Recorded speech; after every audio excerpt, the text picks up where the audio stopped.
ጤና ይስጥልኝ እንደምን አመሻችሁ የተከበራችሁ ተመልካቾቻችን 2 ሰዓት ሆኗል። ከኢትዮጵያ ቴሌቪዥን የምዕራፍ 3 የኢቲቪ 57 ዜናዎችን ይዘን ቀርበናል። አበይት ዜናዎቹን አስቀድማለሁ። ጠንካራና ገለልተኛ የስታቲስቲክስ ተቋማትን መገንባት ዘለቄታዊ እድገትን ለማግኘት ቁልፍ ተግባር ነው ሲሉ ምክትል ጠቅላይ ሚኒስትር ተመስገን ጥሩነህ ተናገሩ። በአንድ ጀንበር ንቅናቄ ለ30,000 የከተማ ወጣቶችና ሴቶች አዲስ የሥራ ዕድል መፈጠሩን የአዲስ አበባ ከተማ አስተዳደር ከንቲባ አዳነች አቤቤ ገለጹ። በኢትዮጵያ ትብብር ላይ የተመሰረተ የኢኮኖሚ ሞዴል መተግበሩ ጠንካራ ኢኮኖሚን ለመገንባት እንደሚያስችል ተገለጸ።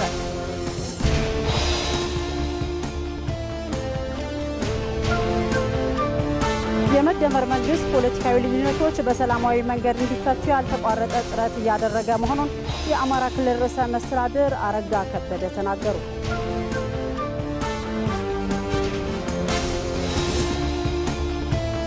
የመካከለኛው ምስራቅ ልዩ መልእክተኛ ስቲቭ ዊትኮፍ በሩሲያ ዩክሬን ጦርነት ዙሪያ በክሬምሊን ሞስኮ መምከራቸው ተነገረ። በስፖርት መረጃችን የእንግሊዝ ፕሪሚየር ሊግ የ14ኛው ሳምንት ጨዋታዎች ዛሬ ምሽት መሪው አርሰናል ከተከታዩ ከማንቸስተር ሲቲ የነጥብ ልዩነቱን ወደ 5 ለማስፋት በሜዳው ብሬንትፎርድን ይገጥማል። ተመልካቾቻችን የኢቲቪ 57 ዜናዎችን አልጋነሽ ተካ ከዚህ ከሸጎሌ አካባቢ ከሚገኘው የኢቢሲ ዋና ስቱዲዮ መራለው። ተመልካቾቻችን የዛሬ ምሽት የኢቲቪ 57 አጀንዳችን የመደመር መንግስት የትብብር የኢኮኖሚ ሞዴልን የተመለከተ ይሆናል። በዚህ ጉዳይ ላይ ደግሞ ተጨማሪ ማብራሪያ እንዲሰጡን እዚህ ስቱዲዮ እንግዳ ጋብዘናል። እንግዳችን የኢትዮጵያ ኢንቨስትመንት ሆልዲንግስ ምክትል ዋና ስራ አስፈጻሚ አቶ ሀብታሙ ኃይለ ሚካኤል ናቸው። ከሳቸው ጋር በኋላ ላይ ተመልሰን የምንገናኝ ይሆናል። መልካም ቆይታ ይሁንላችሁ።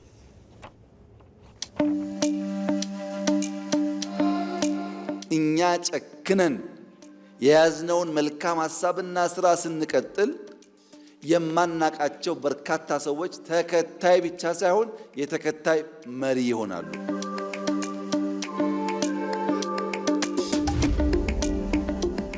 በትልቁ ማሰብ ከትንሽ መጀመር።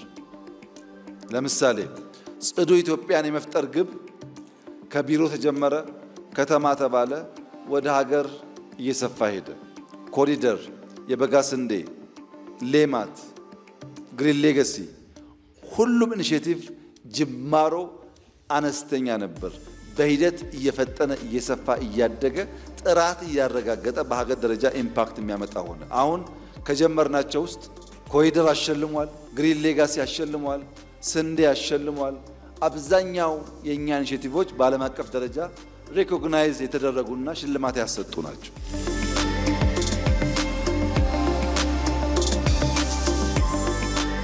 ከእኛ ከናንተ የሚጠበቀው የጀመርነው መልካም ዘር፣ የጀመርነው ፍጥነት፣ የጀመርነው ትጋት የተሟላ ፍሬ እስኪያፈራ ድረስ ባለማቋረጥ በቀናው ሐሳብ ቀን ከሌት ተግቶ ሰርቶ በስራ ማሳየት ነው።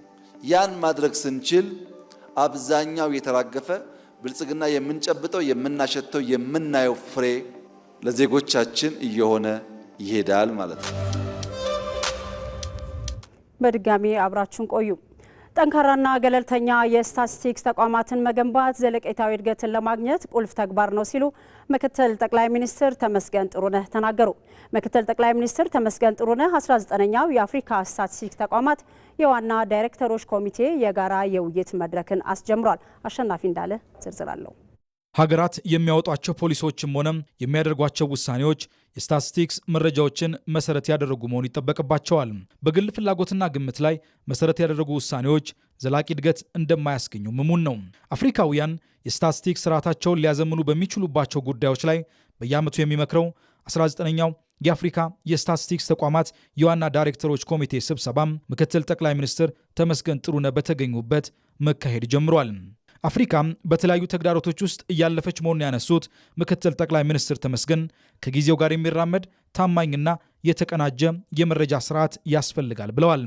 A modern African statistical system የዘመነ የአፍሪካውያን የስታቲስቲክስ ስርዓት ተገቢ ፖሊሲዎችን ለመቅረጽና ትክክለኛ ውሳኔን ተግባራዊ ለማድረግ መሰረት ነው። ስታቲስቲክስ የኢኮኖሚ ጉዟችን ደረጃ የሚያመላክት በትምህርት በጤና ዘርፍ የሚከናወኑ ስራዎች ሂደትን የሚያሳውቅና ሊገጥሙ የሚችሉ ችግሮችንና ስጋቶችን ለማወቅ የሚረዳ ነው። በጥቅሉ ስታቲስቲክስ መረጃን መሰረት ያደረገ እቅድና እድገት እንዲረጋገጥ የጀርባ አጥንት ሆኖ የሚያገለግል ነው።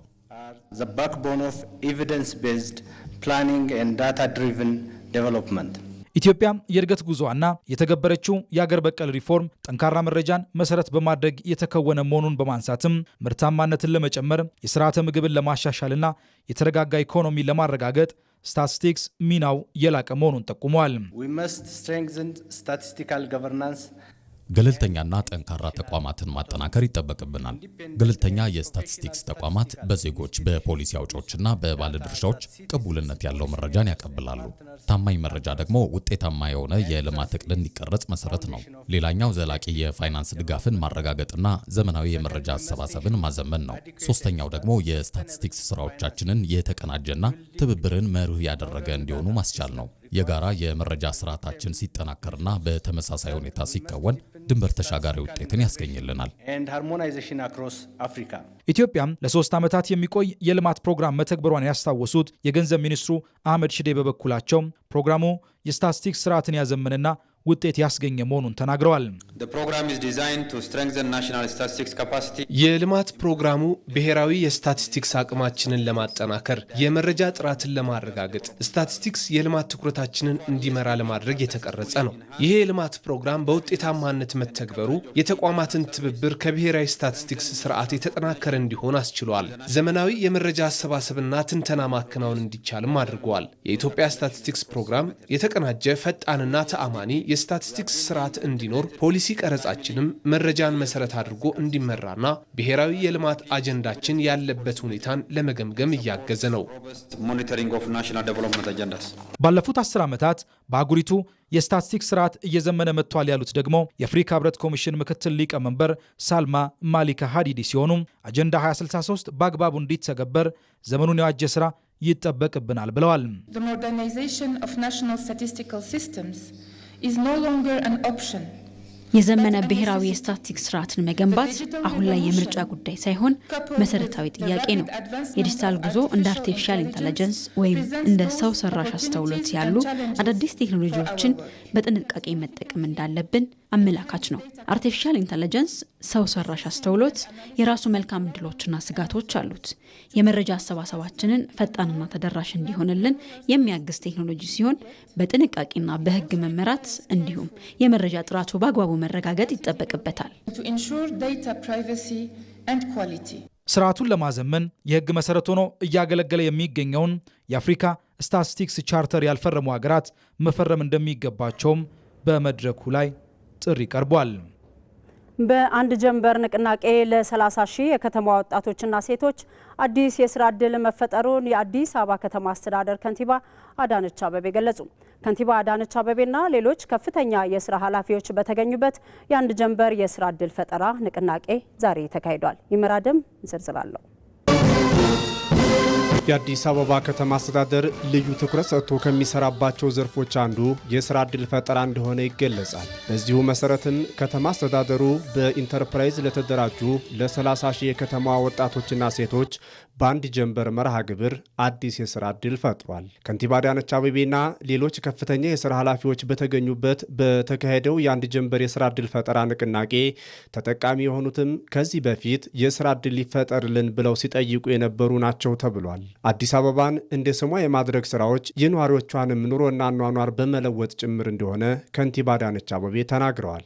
የአዲስ አበባ ከተማ ውብ አበባ የመሆን ሂደት ከነዋሪዎቿ የዕለት ዕለት ኑሮ ለውጥ የተነጠለ ሳይሆን የነዋሪዎቿን ህይወትና የአኗኗር ዘይቤ እንዲሁም የኑሮ መሻሻልን ለውጥ ማዕከል ያደረገ ነው።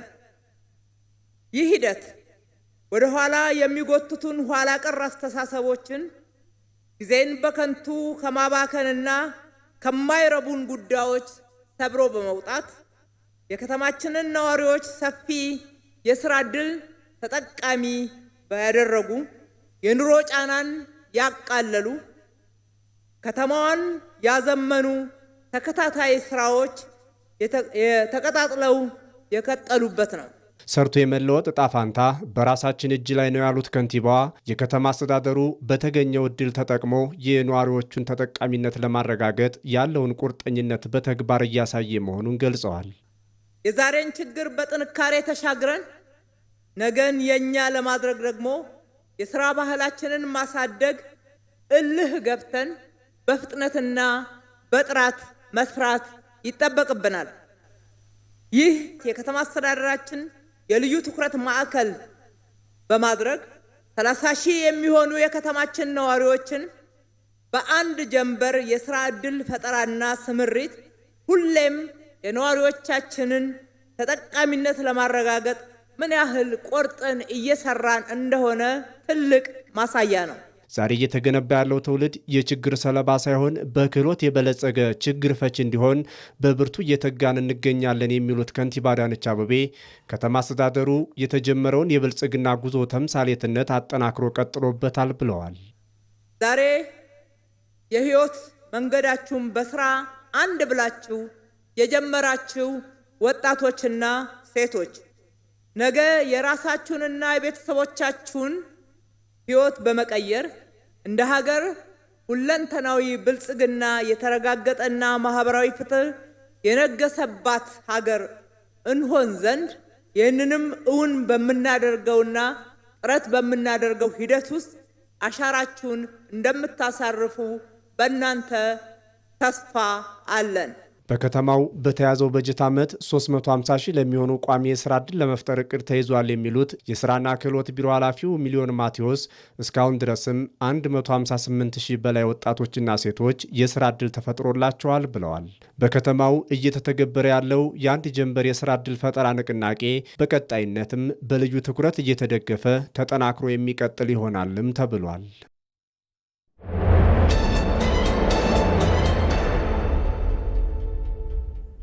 ወደ አጀንዳ ዘገባችን እንሻገራለን። በኢትዮጵያ ትብብር ላይ የተመሰረተ የኢኮኖሚ ሞዴል መተግበሩ ጠንካራ ኢኮኖሚን ለመገንባት እንደሚያስችል ተገለጸ። የመደመር መንግስት እስካሁን ያልተሞከረውን የመንግስትና የግሉ ዘርፍ የኢኮኖሚ ትብብር ሞዴልን እየተገበረ እንደሚገኝም ነው የተጠቀሰው። ይመራደም ዝርዝር አለው።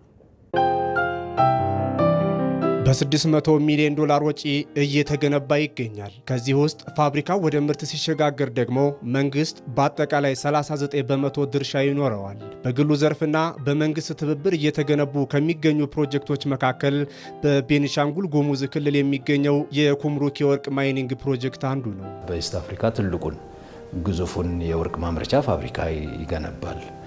በዚህም እንግዲህ እስከ 9 ቶን በአመት በትንሹ ለ15 ዓመት ያመርታል። እዚህ ላይ እንግዲህ መንግስትም ድርሻ አለው፣ 7% ድርሻ አለው። 7% እንግዲህ ከሌሎች ደግሞ ህጉን ተከትለው ኩባንያው ለመንግስት የሚከፍላቸው ክፍያዎች አንድ ላይ በአጠቃላይ አንድ ላይ ሲደማመሩ እስከ 39% መንግስት ይወስዳል ማለት ነው። ከዚህ ኩባንያ ላይ የሚያገኘው ገቢ ይኖራል ማለት ነው። እንዲህ ያለው አካሄድ ከዚህ ቀደም የነበሩ ታሪኮችንም የቀየረ ነው። ከዚህ በፊት የነበረው አካሄድ አይንህን ላፈር እንጂ የግሉ ዘርፍ ታስፈልጋለህ፣ በትብብር እንስራ ተብሎ ትኩረት ተሰጥቶት አያውቅም። ይልቁንም ኪራይ ሰብሳቢ የሚል ታርጋ ወጥቶለት በሀገሪቱ የኢኮኖሚ ግንባታ ከመሳተፍ ሚናው ገለል ተደርጎ ቆይቷል። ይህ አይነቱ የአብዮታዊ የፖለቲካ ልሂቃን የኢኮኖሚ ልሂቃንን ዝቅ አድርጎ የማየት ዝንባሌ የግሉን የኢኮኖሚ ዘርፍ አቀጭጮ ኢኮኖሚው በመንግስት መር ትከሻ ላይ ብቻ እንዲሆን ሲደረግ ሙሰኛና የሌባ ከበርቴዎችን ፈጥሮ የኢትዮጵያም ኢኮኖሚ ኪሳራ ያጎበጠው ሆነ። በዘመናት ውስጥ ኢትዮጵያ ከሌሎች ሀገራት የተቀዱ የኢኮኖሚ ፖሊሲዎችና ስርዓቶችን ከሀገራዊ ነባራዊ ሁኔታ ጋር ሳታጣጥም በመተግበሯ የዜጎች የኑሮ ደረጃ እንዳይሻሻልና ጤናማ የኢኮኖሚ ስርዓት እንዳይገነባ አድርጎታል። ከእንዲህ አይነት የኢኮኖሚ አዙሪት ችግር ለመውጣትም የመደመር መንግስት ኢትዮጵያዊ የሆነ የኢኮኖሚ ትብብር ሞዴልን እየተገበረ እንደሚገኝ ይገልጻል። ትብብርን መሰረት ያደረገው አዲሱ የኢኮኖሚ ሞዴል በመንግስትና በግሉ ዘርፍ በርካታ ስራዎችን ወደ መተግበርም ተሸጋግሯል። በዚህ አይነቱ የግልና የመንግስት ትብብር በኢትዮጵያ አሁን ላይ በተለያዩ ዘርፎች በርካታ የልማት ስራዎች እየተተገበሩም ይገኛል። የኢትዮጵያ ኢኮኖሚ የሚገነባበት ስርዓትም ከእንግዲህ በትብብር ሞዴል ተቀይሯል። እረ እንደውም ኪራይ ሰብሳቢ ይባል የነበረው የግሉ ዘርፍ አሁን ተደማሪ የሀገሪቱ ኢኮኖሚን አሳዳጊ ተደርጎ ተወስዷል። ተደምሮ ማደግን በጋራ ሰርቶ መበልጸግን መርሁ ላደረገው የመደመር መንግስት ይህ ጉዳይ ተጨማሪ የሀገር ኢኮኖሚ መስፈንጠሪያ መሆኑም አይቀሬ ነው። መንግስት ስንባል የተካነው ከልካይነት ነው። ከልካይነትን ቀንሰን አስቻይነትን እናብዛ። ፕራይቬት ሴክተሩ እንዲሰራ የሚያስችል አውድ እንፍጠርለት፣ እንደግፈው። ካልደገፍ ኢንዱስትሪ አያንሰራራም። ካላንሰራራ ደግሞ ብልጽግና አይመጣም። እውነት ነው። የኢትዮጵያን ኢኮኖሚ በጠንካራ መሰረት ላይ ገንብቶ ፈተና የማይበግረው ዘላቂ ሁለንተናዊ እድገት ውስጥ ይገባ ዘንድ መንግስት በተናጠል የግሉ ዘርፍን ብቻውን የሚያሳካው አይሆንም። ከመንግስት ጋር በመተባበር የወርቅ ማዕድን ምርት ሊገባ በግንባታ ሂደት ላይ የሚገኘው ይሄው የኩምሩክ ወርቅ ማይኒንግ ኩባንያም እንደ ኢትዮጵያ ባለ ታዳጊ ሀገር በትብብር መሰራቱ ለጠንካራ ኢኮኖሚ ግንባታ ወሳኝ መሆኑን ይገልጻል። እንደኛ አይነት ሀገር ታዳጊ ለሆነ ሀገር ሙሉ በሙሉ መንግስት ይዞት ለስራ ቢል የትም የሚደረስ ነገር አይደለም። የግሉን ማሳተፍ ግን አንደኛ የሰለጠነ የሰው ኃይል እንዲመጣ ያደርጋል፣ ካፒታል እንዲመጣ ያደርጋል። እነዚህ ሲደማመሩ አንደኛ አገር ውስጥም ሰዎች እንዲሰለጥኑ ካፒታሉም እንዲመጣ፣ ከዛ ባሻገር ደግሞ ኢትዮጵያ ብዙ አንደር ኤክስፕሎርድ የሚባል ሀገር ነው ማለት የተፈጥሮ ሀብት አላት፣ ግን ፍለጋ በደንብ የተሰራበት ሀገር ስላልሆነ ያንን ስኪል ያንን እውቀት ይዞ መጥቶ የዚችን ሀገር ሀብት አውጥቶ ለሀገር ጥቅም የሚያውል ልምድ ያላቸው ኩባንያዎች እንዲመጡ ማበረታታት ያስፈልጋል። ለዚህም ሲባል ነው የመደመር መንግስት እስካሁን ያልተሞከረውን መንገድ አቅምን ደምሮ ሀብትን በትብብር አልምቶ ወደ ጥቅም መቀየር ከድህነት የመውጫ መንገድ አድርጎ እየሰራበት የሚገኘው። እዚህ ጉዳይ ላይ ቆይታ እናደርጋለን። ተመልካቾቻችን በዚህ ጉዳይ ላይ ተጨማሪ ማብራሪያ እንዲሰጡን እዚህ ስቱዲዮ እንግዳ ጋብዘናል። እንግዳችን የኢትዮጵያ ኢንቨስትመንት ሆልዲንግስ ምክትል ዋና ስራ አስፈጻሚ አቶ ሀብታሙ ኃይለ ሚካኤል ናቸው። ስለመጣው አመሰግናለሁ። አመሰግናለሁ። መልካም። እስቲ ቀደም ሲል በኢትዮጵያ ተሞክረው ስኬታማ ያልሆኑ የተናጠል የእይታ ያላቸውን የኢኮኖሚ ሞዴሎች ችግር በመፍታት በኩል የመደመር መንግስት የኢኮኖሚ ሞዴል ምን እስቲ አስቻይ ሁኔታዎች አሉት ማለት ይቻላል? አመሰግናለሁ። እንግዲህ እንደሚታወቀው ዓለም ላይ ተሞክረው በሀገራችንም ተሞክረው ውጤት ያላመጡ ወይም ደግሞ ያልሰሩ የኢኮኖሚ ሞዴሎች አሉ። እዚህ በግልጽ ሁለት ዋና ዋና ኢኮኖሚ ሞዴሎች ናቸው ያሉት። ብዙም ሌሎች ኢኮኖሚ ሞዴሎችና ፍልስፍናዎች ቢኖሩም ዋና ዋናዎቹ ሁለት ናቸው። አንደኛው የጭራሽ የመንግስትን ጣልቃ ገብነት የማይፈልግ የግሉ ባለሀብት ብቻ መሪ ተዋናይ የሚሆንበትና ገበያ በራሱ አጠቃላይ ጉድለቱን እያስተካከለ እያረቀ የሚሄድበት ስውር የሆነ እጅ አለው ብሎ የሚያምን መንግስትን የሚያገል አመለካከት ነው። ይሄ በዓለም ላይም ባደጉት ሀገሮችም አሁን ትልልቅ በሚባሉ ሀገሮችም ተሞክሮ ያልሰራ በችግር ጊዜና በቀውስ ጊዜ መንግስት እየዘለለ በኢኮኖሚ ውስጥ እየገባ ያየንበት ትላልቅ ሀገሮችን አሁንም ትልልቅ የሚባሉ የኢኮኖሚ ተቋማትን መንግስት ያዘ የሚሰራበትና ብቻውን የግሉ ባለሀብት ኢኮኖሚውን ጠንካራና ተወዳዳሪ ሊያደርግ እንደማይችል ያየንበት ነው። ሁለተኛው ሞዴል የስቴት ኮንትሮል የሚባለው በዛ ፍልስፍና የሚመራው መንግስት ብቻውን ኢኮኖሚ ውስጥ መሪ ተዋናይ መሆን አለበት ብሎ የሚያምን ይሄም በተለያዩ ጊዜ በሀገራችንም የተሞከረ በሌሎች ዓለም ሀገሮችም የተሞከረና ያልተሳካ መንግስት ብቻ ታማኝ እንደሆነ እና አቅም ያለው እንደሆነና የግሉ ባለሀብት ታማኝ እንዳልሆነ የሚያገል እና ፈጠራና እውቀትን የሚያቆጭጭ አካሄድ ነው የነበረው። ስለዚህ የመደመር መንግስት ይሄን ማስተካከል በሚችልበት መልኩ የተቀረጸ እሳቤ ይዞ ነው እየተነሳ ያለው። ሁለቱም ችግር አለባቸው። የሀገርን ልማት ለማረጋገጥ ብልጽግናን ለማምጣት አይችሉም ብሎ ያምናል። ስለዚህ ለባለሀብቱ ብቻ ብንሰጠው ባለሀብቱ የዳበረ እውቀት የለውም። በሀገራችን በነበሩ ችግሮች በቂ ካፒታል ያላዳበረ ባለሀብት፣ በቂ አደረጃጀት ያሌለው ባለሀብትና እውቀትም ያንስ ስለሆነ ብቻውን ኢኮኖሚውን መምራት አይችልም ብሎ ያምናል። ሁለተኛው ሞዴል በመንግስት ከዚህ በፊት የተሞከረ ቢሆንም የተወሰኑ ውጤቶችን ያመጣ ቢሆንም ነገር ግን አጠቃላይ ኢኮኖሚ እድገት ብቻውን በተናጠል እድገት ሊያመጣ ይችላል ብልጽግናችንን ሊያመጣ ይችላል የሚል ሐሳቤ የለውም። ስለዚህ ሁለቱም በተናጠል እድገትን የምንፈልገውን ብልጽግና ሊያመጡ ይችላል የሚል ሐሳቤ ይዞ ነው የመደመር መንግስት አዲሱን የኢኮኖሚ ሞዴል ለመተግበር የተነሳ ማለት ነው። መልካም። በኢትዮጵያ በመደመር መንግስት እየተተገበረ ባለው በዚህ የትብብር የኢኮኖሚ ሞዴል መንግስትና የግሉ ዘርፍ ቀደም ሲል እርሶም ሲያነሱ ነበር በጋራ ሰርተው እንዴት ነው ታዲያ እንደ ሀገር ብልጽግናን ማረጋገጥ የሚቻለው? እንግዲህ ለልማት ፍላጎት ያለው ለግሉ ባለሀብት የምቹ ሁኔታን የሚፈጥር ኢንተርፕሪነር አስተሳሰብ ያለው መንግስት በድጋፍ ይሰጣል፣ ያበረታታል።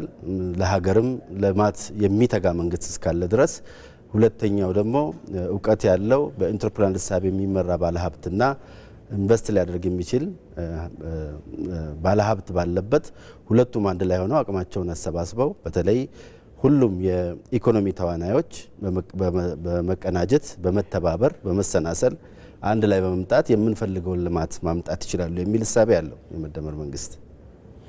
መልካም። የኢትዮጵያ ኢንቨስትመንት ሆልዲንግስ ምክትል ዋና ስራ አስፈጻሚ አቶ ሀብታሙ ኃይለ ሚካኤል ስቱዲዮ መጥተው ለሰጡ ማብራሪያ አመሰግናለሁ። መልካም ምሽት ይሁንልዎት።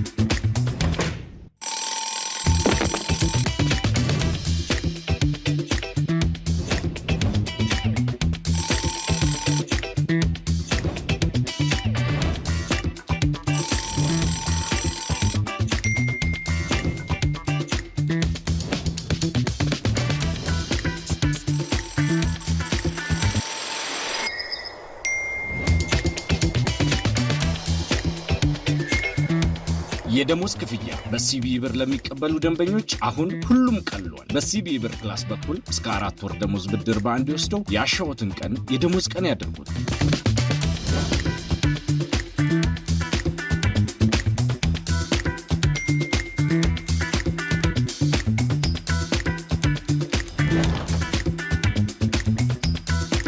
የኢትዮጵያ ንግድ ባንክ ሁሌም የሚተማመኑበት ባንክ።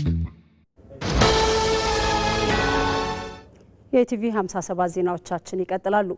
ኢትዮጵያ በግብርናው ዘርፍ በበጋ ስንዴና በሌማት ትሩፋት ምርታማነትን ማሳደግ ላይ የተጀመሩ ስራዎች ከትንሽ መጀመርና በትልቁ በማሰብ መንገድ የወደፊት እጣ ፈንታዋን እየጻፈች ትገኛለች። በመደመር መንገድ መሻገሪያ ስልቶች በሆኑት የፈጠራና ፍጥነት መንገዶች ከኋላ ቀርነት አዙሪት ለመላቀቅ ይህ ጅምር ተስፋ ሰጪ መሆኑን ነው ጠቅላይ ሚኒስትር አብይ አህመድ የተናገሩት። በዚህ ጉዳይ ላይ ወይንሸት ደጀኔ ተከታዩን ዘገባ አዘጋጅታለች። በኢትዮጵያ የዘመናት የስብራት ውጤቶች አሻራቸው ዛሬም እንደሚፈለገው መራመድ እንዳትችል ማድረጉ አልቀረም። ይህን ስብራት እየጠገኑ ለመጓዝና ለሚቀጥለው መንገድ መሰረት ለመጣል አዲስ የለውጥ አቅጣጫ መቀየስ የግድ ብሏል። ነገ ለሚናፈቀው ከፍታ የዛሬ ለውጥ ለማየት በጥቂቱ መጀመር፣ በትልቁ ማሰብና ወደፊት መራመድ አሁን የመደመር መንግስት አዲስ የሳቢ መንገድ ሆኗል። ይህም በግብርና ምርታማነትና ከዕለት ጉርስ ተሻግሮ የማያውቀውን ስንዴ ኤክስፖርት እስከ ማድረስ በሚደረግ ጥረት ውጤት መታየት ጀምሯል። መስራት መሰረት መጣል የምንፈልግ ከሆነ በእኩል መሮጥ ይኖርብናል። ሁሉም ኢኒሼቲቭ ጅማሮ አነስተኛ ነበር። በሂደት እየፈጠነ እየሰፋ እያደገ ጥራት እያረጋገጠ በሀገር ደረጃ ኢምፓክት የሚያመጣ ሆነ። በፈጠራ በፍጥነት በቴክኖሎጂ ታግዞ የመራመድ በመደመር መንግስት የመሻገሪያ ስልቶች ከኋላ ቀርነት አዙሪት ለመውጣትና ከትላንት የውድቀት ታሪክ ተላቆ የዛሬን ፍሬ ድልድይ አድርጎ የነገን ትልቅነት እውን ለማድረግ አስፈላጊነቱ የግድ የሚል ነው። ግብርና አንደኛ በአዲስ እይታ መምራት፣ የአመራሩን ሙሉ እገዛ መስጠት፣ የግሉን ዘርፍ ማሳተፍ፣ ማህበረሰቡን ባለቤት አድርጎ የስራው አካል ማድረግ ያስፈልጋል። ለምን? ግብርና አዳጊ ሟች ነው። ምርታማነት እየጨመረ ነገር ግን በእኛ ኢኮኖሚክ እድገት ውስጥ ያለው ድርሻ እየቀነሰ ነው የሚሄደው። ከኋላ ቀርነት ለመውጣት አዙሪትን ለመሻገር የወረት ውስንነትን ቀንሰን ወረት ለማበራከት የጊዜ ውስንነትን ለመሻገር ትናንትን ከነገ ለማስተሳሰር የዛሬን ድልድይ መስራት በእጅጉ አስፈላጊ ነው። ዛሬ ያልተገነባ ድልድይ ወደ ነገ ስለማያሻግር ብልጽግናዋና ህልውናዋ የተረጋገጠች ኢትዮጵያን ለመገንባት የተጀመሩ ስራዎች ፍሬን ለማግኘትም የተጀመረውን ትጋት ቀጣይነት ማረጋገጥ ወሳኝ መሆኑም ተመላክቷል።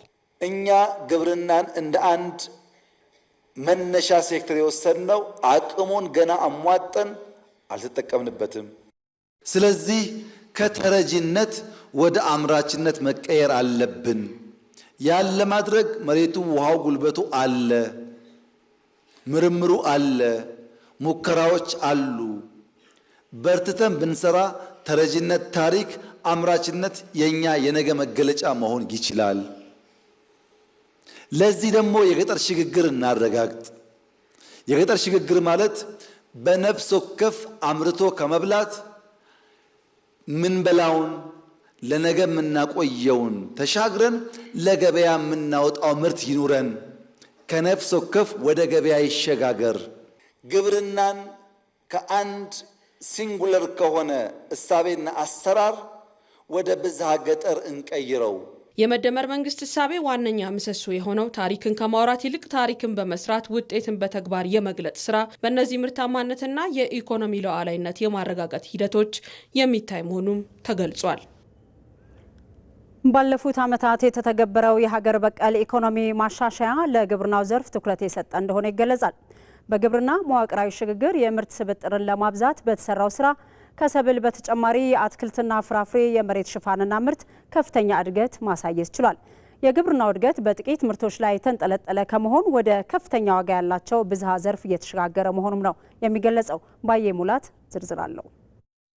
ኢትዮጵያ ተፈጥሮ የቸራት ከደጋ እስከ ቆላ ያለው የተለያየ የአየር ሁኔታ፣ የከርሰ ምድርና የገጸ ምድር የውሃ ሀብቷ እንዲሁም ሰፊ ለም እርሻ መሬቷ የሚጠበቅበትን ጥቅም ሳይሰጥ ዘመናትን ተሻግሯል። ይህ ጸጋዋ ወደ ኢኮኖሚዋ እንዲገባ የሚያደርግ ብቁ ፖሊሲ ከተግባሪ እጆች መዋሃድ ተስኗቸው ለረጅም ዓመታት ግብርናው ባለበት ሲረግጥ ቆይቷል። ባለፉት ዓመታት በተተገበረው የሀገር በቀል ኢኮኖሚ ማሻሻያ ግብርናን ከቁልፍ የኢኮኖሚ ምሰሶች አንዱ በማድረግ የተሰሩ የግብርና ሽግግር ስራዎች ዘርፉን ወደ እድገት መንገድ ማንቀሳቀስ ጀምረዋል። በግብርና መዋቅራዊ ሽግግር የምርት ስብጥርን ማብዛት አንዱ ሲሆን በመደመር መንግስት ፍልስፍና እንደተገለጸው መታረስ የሚችል መሬትን ሁሉ በማረስ የምርትን አይነት መጨመር ለኢኮኖሚው እድገት ቁልፍ ማስፈንጠሪያ እንዲሆን እየተሰራ ነው። በዚህ ረገድ ከሰብል በተጨማሪ የአትክልትና ፍራፍሬ የመሬት ሽፋንና ምርትም ከፍተኛ እድገት ማሳየት ችሏል።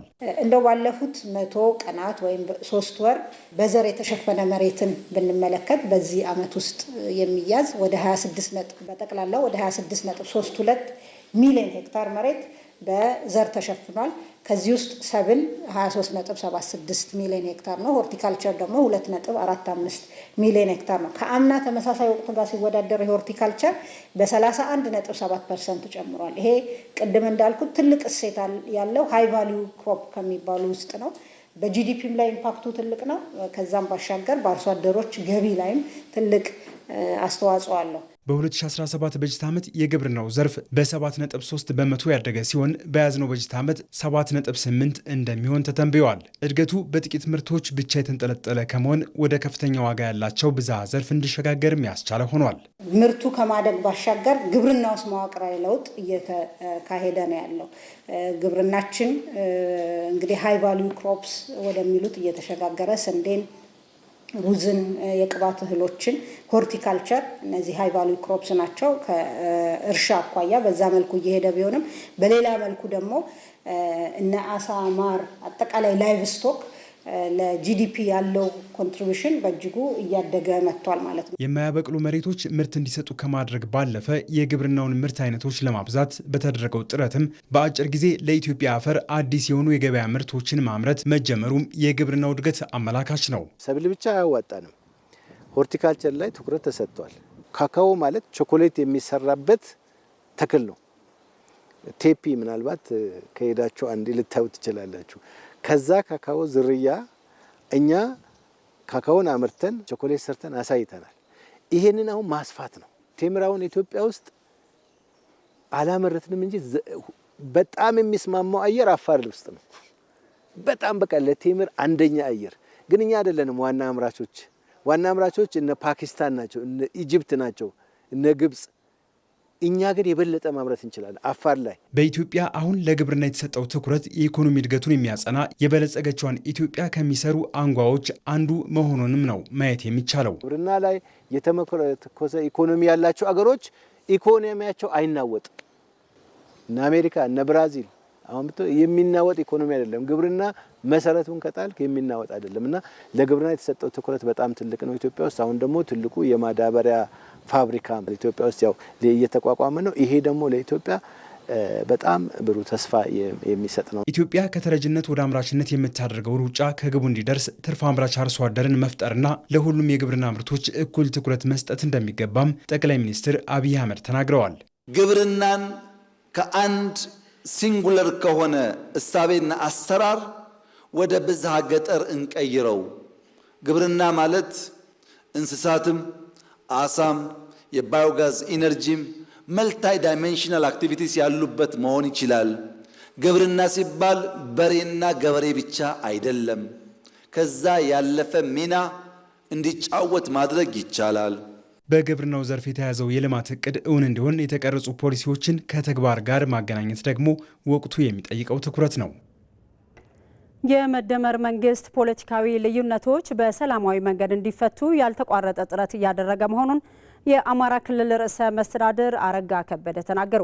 ህብረተሰቡም ዘላቂ ሰላምን ለማረጋገጥ በሚደረገው ጥረት የድርሻውን እንዲወጣ ጠይቀዋል። ርዕሰ መስተዳድር አረጋ ከበደ በምስራቅ ጎጃም ዞን ከአዋበል ወረዳና ከሉማሜ ከተማ ነዋሪዎች ጋር ውይይት አካሂዷል። ራሄል ፍሬው ዝርዝር አላት። ርዕሰ መስተዳድር አረጋ ከበደን ጨምሮ የክልሉ ከፍተኛ የስራ ኃላፊዎችና የሀገር መከላከያ ሰራዊት ከፍተኛ መኮንኖች በምስራቅ ጎጃም ዞን አዋበል ወረዳ ሉማሜ ከተማ በመገኘት ከአካባቢው ማህበረሰብ ጋር በወቅታዊ የሰላም ጉዳይ ላይ መክረዋል። ሰላም ናፍቆናል። ሰላም እንደ ውሃ ጠምቶናል። ሰላም እንደ ምግብ እርቦናል። 2 ዓመትና ከዛ በላይ ተማሪ ትምህርት አይማርም።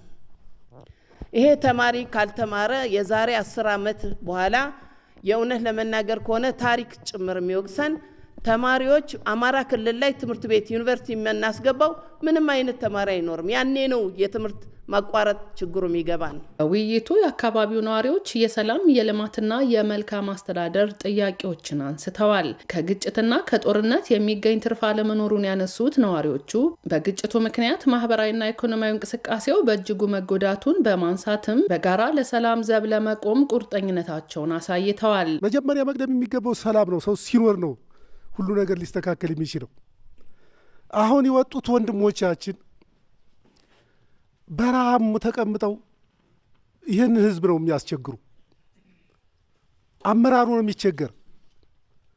አመራሩ ሲቸገር እኛም አብረን እየተቸገርን ያለን። በአሁኑ ሰዓት ሰላም በየቤቱ ችግር ያልሆነበት የለም።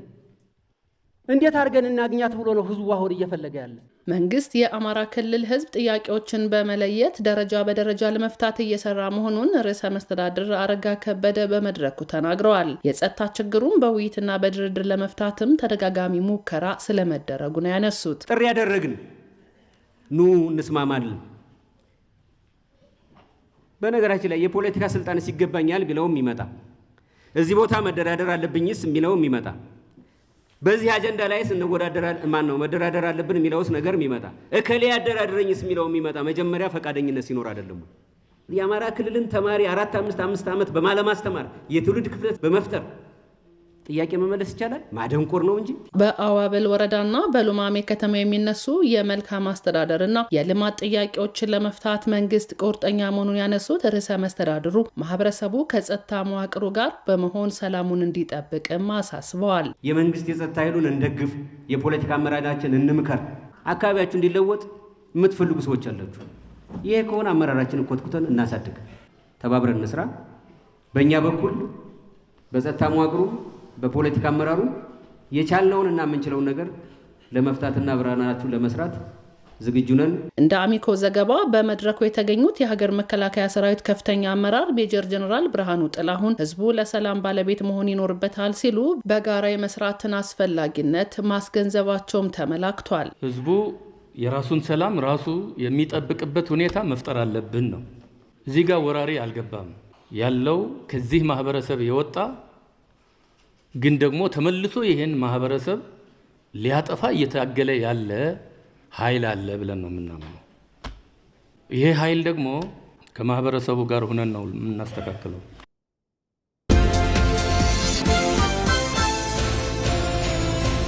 የትውልድ ሚና በሀገር ግንባታ የነገው የአዲስ ቀን የዜና መሰናዶ የሀገር ጉዳያችን ነው። የትናንትን ታሪክ ከመዘከር ተሻግሮ ታሪክ ወደ መስራት በመሸጋገር አቅምን መግለጥ የመደመር መንግስት መሻት ነው። ዛሬ ያለችውን ኢትዮጵያን ከችግር አውጥቶ የሰለጠነች ሀገር ለማድረግ ትውልድ ኃላፊነት አለበት። የአሁኑ ትውልድ ዋጋ ከፍሎ ታላቋን ኢትዮጵያ ለቀጣዩ ትውልድ የምትሆን አድርጎ መገንባት የግድ ይላል። ኢቲቪ በነገው የአዲስ ቀን መሰናዶ አባይ ታሪክ ነው፣ ንጋት ግን ስልጣኔ ነው ሲሉ ጠቅላይ ሚኒስትር አብይ አህመድ የገለጹትን መነሻ በማድረግ የትውልድ የራሱን ታሪክ በመስራት እንዴት ለነገ ያሻገር የሚለውን ጉዳይ የሀገር ጉዳይ አድርጎ እያነሳ ቆይታ ያደርጋል። ከ1 ሰዓት እስከ 3 ሰዓት በሚኖረው ቆይታ እንግዶችን በዚህ ጉዳይ ላይ ጋብዘን ተጨማሪ ዘገባዎችን ይዘን እንጠብቃችኋለን። አዲስ ቀን።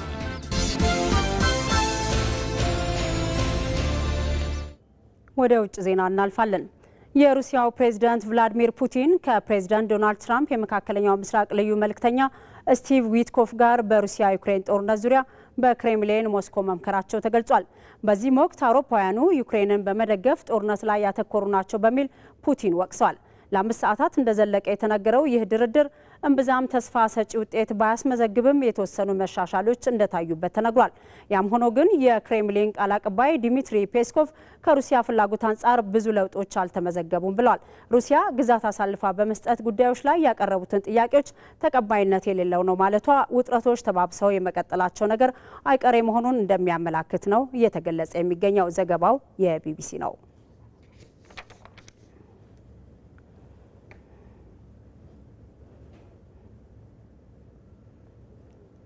ወደ ስፖርት ዘገባችን ስንሻገር የእንግሊዝ ፕሪሚየር ሊግ የ14ኛ ሳምንት ጨዋታዎች ዛሬም ሲቀጥሉ መሪው አርሰናል ከተከታዩ ማንቸስተር ሲቲ ዳግም የነጥብ ልዩነቱን ወደ 5 ለማስፋት በሜዳው ብሬንትፎርድን ያስተናግዳል።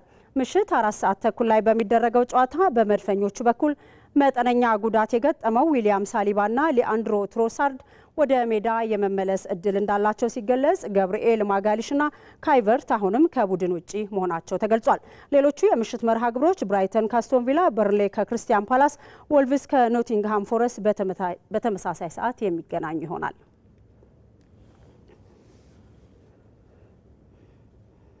ተመልካቾቻችን በ3 ምዕራፍ ወደ እናንተ ሲደርስ የነበረው የረቡዕ ምሽት የኢቲቪ 57 ዜናችን በዚህ መልኩ ተጠናቋል። አልጋነሽ ተካ ዜናዎችን ወደ እናንተ እያደረስኩ አብሬያችሁ ቆይቻለሁ። ስለተከታተላችሁ